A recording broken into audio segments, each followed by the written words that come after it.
Hey everyone, welcome to RV's Gone Wild number 33? That's right, number 33. We've been doing this for a long time and I appreciate it. You know, it's getting to be Christmas time, and you know what I want for Christmas? I would really love to get to 20,000 subscribers. We're so close. All I need you to do is click down and click the subscribe button. Hopefully this video earns your subscription. Bill H sent this our way. This is a picture of a not-so-smart decision of this driver trying to pull his camper through the car wash in Centralia, Illinois. Yeah, this was not a good idea. It's generally a good idea to know how tall your RV is and to look at the little sign that's generally posted everywhere as to how tall the clearance is. It's simple math, folks. And if you're not sure, get out and use the GOAL method. G-O-A-L. Get out and look. Good old Chris Spencer from the Campgrounds of America at Sam's Town, Las Vegas. He sends us stuff for almost every episode. Thanks, Chris. Mr. Spencer sends us a 4x4 van with a pop-up roof.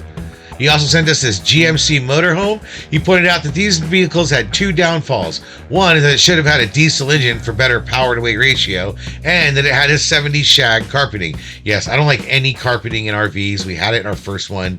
Carpeting, it just doesn't do well on the road with all that dirt and camping and dogs, especially not shag. An off-road Mercedes-Benz. Again, you see all these crazy off-road vehicles in the Southwest eventually go to Vegas, right? I mean, if you're in the Southwest overlanding, you're probably going to drop in on Vegas while you're there. Vegas! Vegas, baby! Vegas! In the Southwest, all roads lead to Vegas. Thanks, Chris. Lajos J sent this our way. And here we go with another sad tale of yet another RV that spun out or somehow fishtailed on the road and ended up on the side of the road. You know, as an F-150 owner, I do notice that there is a lot of half tons usually involved with these types of incidents. So, you know, if you're not running a 3/4 ton or 1 ton, make sure you back it down and keep those speeds down. We don't have heavy duty trucks. We've got like glorified jacked up cars, so be careful out there. Thanks, Lajos. JH, right? He loves the videos, and here's a couple of pics of his setup. It's kind of almost Turducken, but not quite. Got 2017 Ram 1500, got 2018 Jayco Hummingbird behind him, and he's got a 2015 Honda Grom in the back. That's what makes it almost Turducken, but I don't know. What do you? My wife didn't put it in the Turducken folder, so that means she doesn't think it's Turducken. Same with this that John M sent our way. Some kind of yellow tricycle motorcycle setup with a trailer and a car on the back. I mean, it's sort of like motorcycle Turducken, but not quite Turducken. I don't know. We have to label such things, right? Why can't we all just get along? Andres P sent this our way. This is their rig leaving the wine country in North Baja. I did not know Baja California had a wine country. I know a lot of folks are trying to figure out what kind of truck should they get, what's really got the tow capacity. Here on TFL, they decided to put a Cybertruck against a Cummins diesel. They decided to put it up in a real tractor pull situation. And so I'm not going to show the ending here. I'm going to put a link to the episode so you can see the ending. But I'd love to see in the comments, if you haven't seen this yet, which one do you guess? Which one do you think won? Did the Cummins win or did the Tesla win? I want to see what you say in the comments below. And then go click on the link in the description, go check out the video and see if you're right. And Brian W sent us this little unique one. It's an Astrovan conversion. He saw it in Pocatello, Idaho. Yeah, I don't think I've ever seen an Astrovan with a cab over like this. Thanks, Brian. And thanks, Brian J, for sending this. This is like a circus of semis taking fifth wheels along for a ride. I don't know if this is a professional transportation company or what's going on here, but having those heavy-duty trucks is the best way to tow a big fifth wheel trailer. Hands down.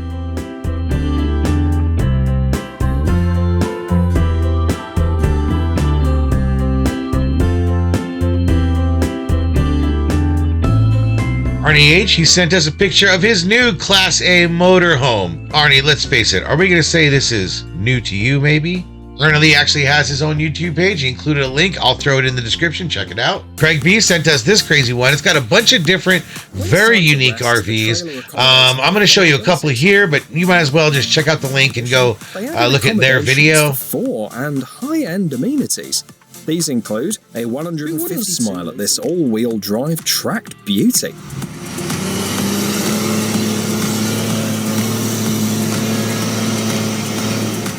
Built on a truck base, it's powered by a Cummins engine with a 240,000 kilometer lifespan. The cabin is made of wood and measures 4.8 by 2.1 meters. Quite spacious. You add a camping unit to their excellent engine and robust chassis.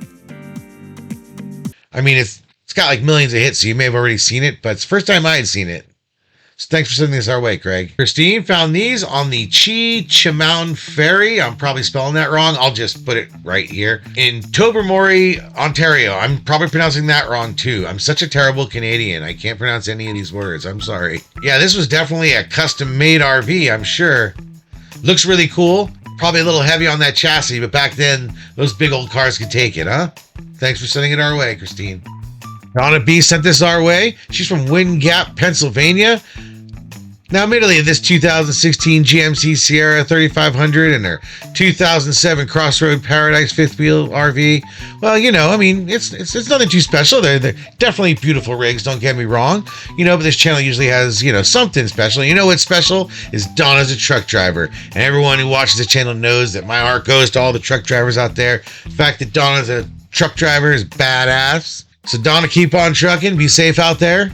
She's a big fan of the channel, and that makes us a big fan of you. So thanks a lot for watching, and I hope you enjoy this whole video. And what's up with all these RVs and train tracks? This guy didn't just get the message. I guess he didn't see the gate come down, so he ended up trapped in front of the gate, close to the tracks. Luckily, this train was coming through slow, so he decided just to stop and flag this RV through. But come on, man. You know, if you see train gates coming down, stop. And if you're driving so fast that you can't, then slow down.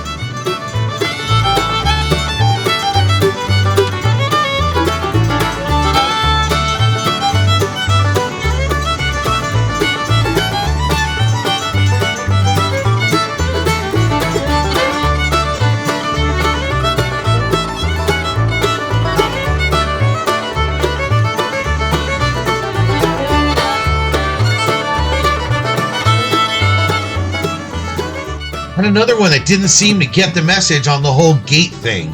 And they went through and the gates crashed on them and they had to back out. And I'm amazed they didn't break the gate in the process. Now the good news here is they did not get hit. But still, man, you know.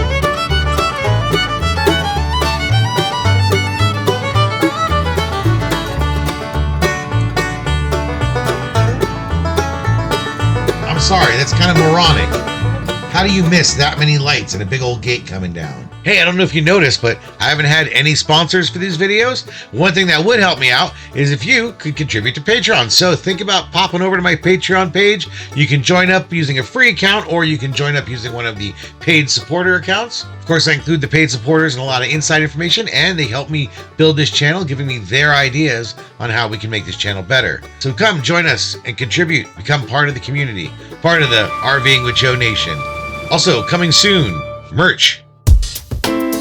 Would you be interested in merch? If you are, comment below. Derek J, he said he saw this one parked at the Camping World in Burlington, Washington last week. He says he hasn't seen one like this before.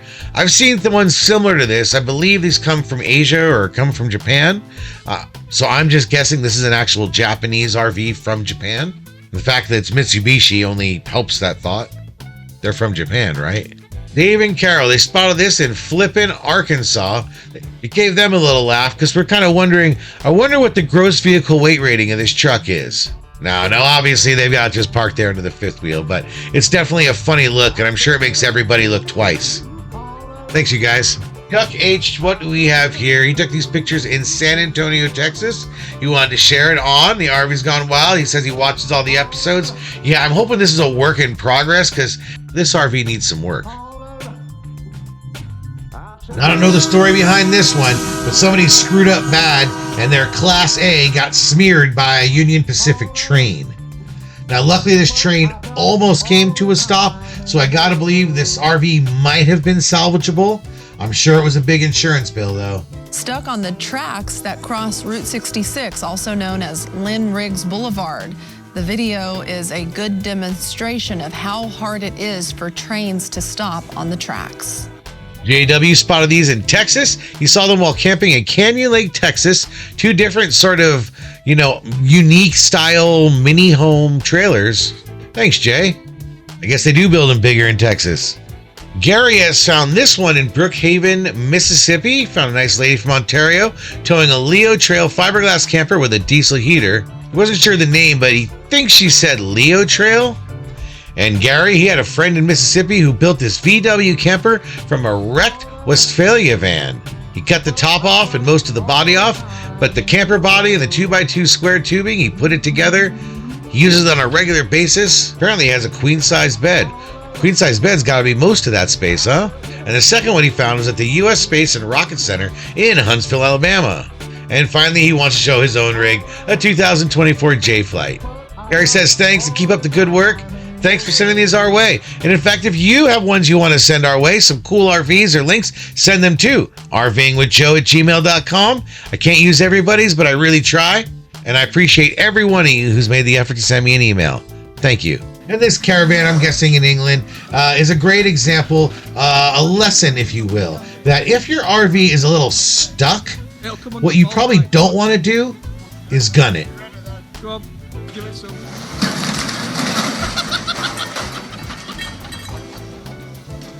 He wanted to show us this formal shuttle bus. He did a lot of work on it since he got it.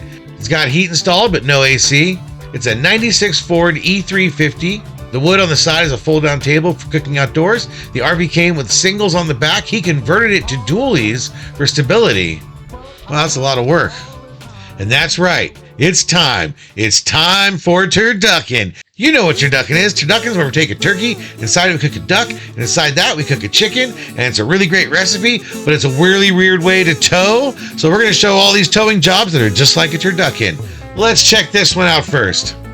Andres P sent us another one. This is the Turducken he spotted in La Paz, South Baja in Baja, Mexico.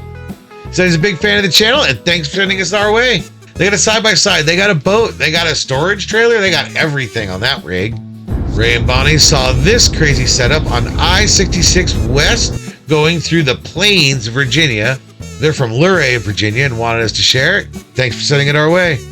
Bruce S. writes that it's a nice slice of turducken he wants to share with us. It's taken at the Home Depot in El Monte, California. He walked by it as he saw the pics. He couldn't quite figure out what was going on until he stopped and looked at the pics. It's a flatbed trailer loaded with a pop-up, towing another flatbed loaded with a motorcycle. Happened to be right behind it as he was leaving. Said all the lights and turn signals worked. Totally safe, right? Now, and David H. spotted this turducken in his neighborhood. I think is in Lake Havasu, Arizona. Do I have that right? I gotta say, we got a lot of turduckens in this episode. I appreciate everybody sending them. Let's keep going. I got more.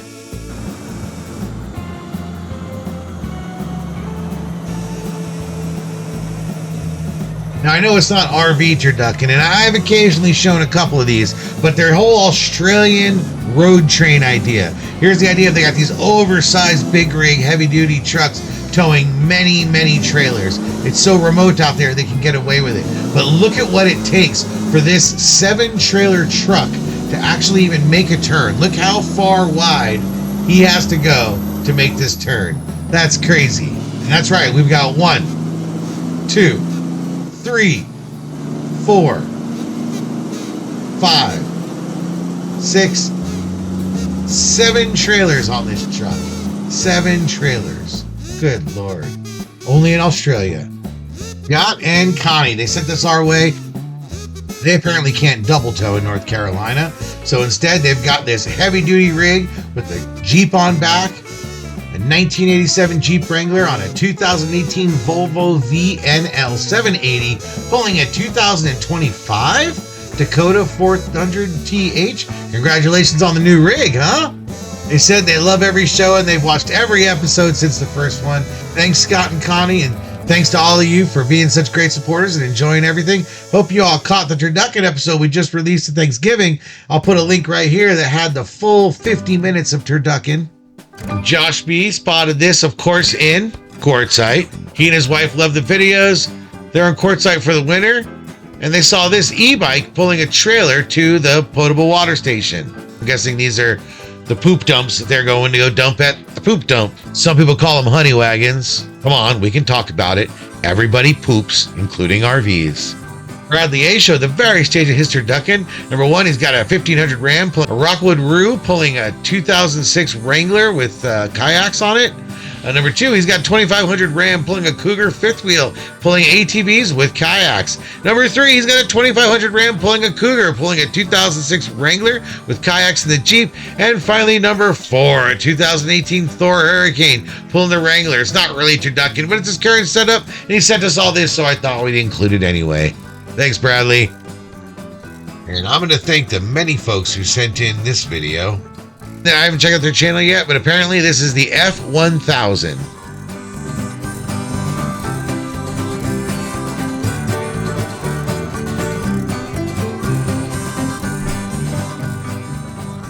Bill H sent us a couple of photos of his Turducken.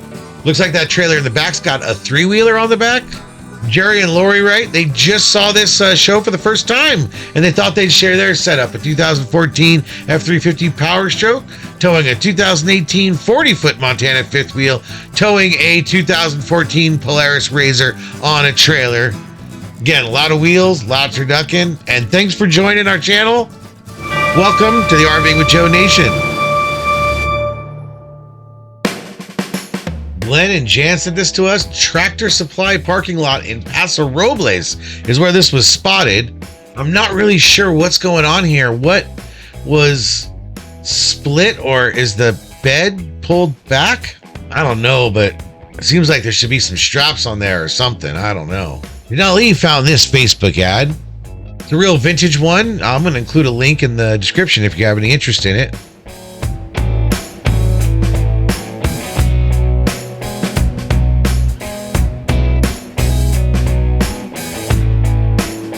Might want to get rid of those mattresses, though.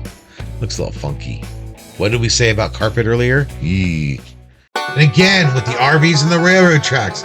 This one wasn't quite as lucky. At least everyone got out. Doesn't seem anyone was hurt. But apparently the woman who was driving took off and has not been found yet. And her boyfriend was in the car behind her. So this clearly freaked her out. Again, no one was hurt. But that's a crazy crash. And then you got all the people getting off the train, taking photos, getting yelled at by the conductor as he's trying to clear it, because this thing went straight up in flames.